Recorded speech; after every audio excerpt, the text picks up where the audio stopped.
Mhm. The legal field have about the issues of battered and abused men? Yes. Mhm.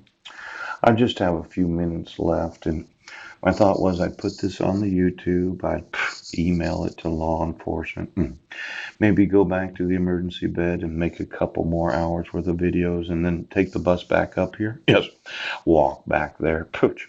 Now, why don't you just give me a phone call today?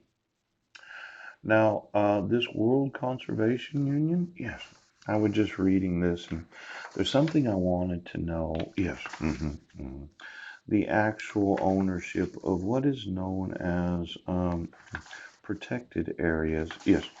Now, reading this, there seems to be 104,000 of them throughout the world. Yes, yes, yes.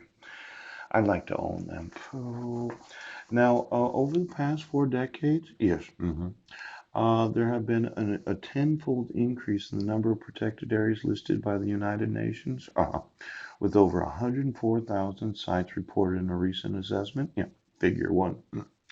The area under protection likewise expanded from 2.4 million kilometers squared year to 20 million kilometers squared. Roughly 12% of the global land surface is now defined as a protected area. Let's say you have one of those areas in your individual nation, you say, well, we have to protect it. And I'm like, no.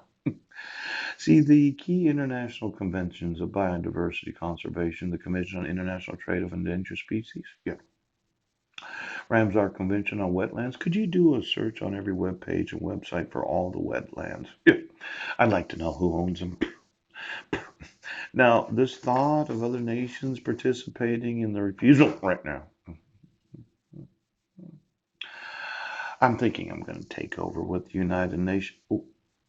Well, it's going to be mine. Oh, I'm getting a little fed up with these charitable organizations that say, well, the biodiversity, yes, of these different areas. Why don't we put a stop to global warming? I'm one of these that wanted to increase the animal kingdom by 10 times the amount. Yes, just do a search for biodiversity. Yes, and all of the United Nations listed, yes, protected areas in every nation of the world. Every person that went there, every website and web page, and 20 miles down under the actual property lines of those protected areas. Because if I find any bullshit underneath any of them, I got to tell you.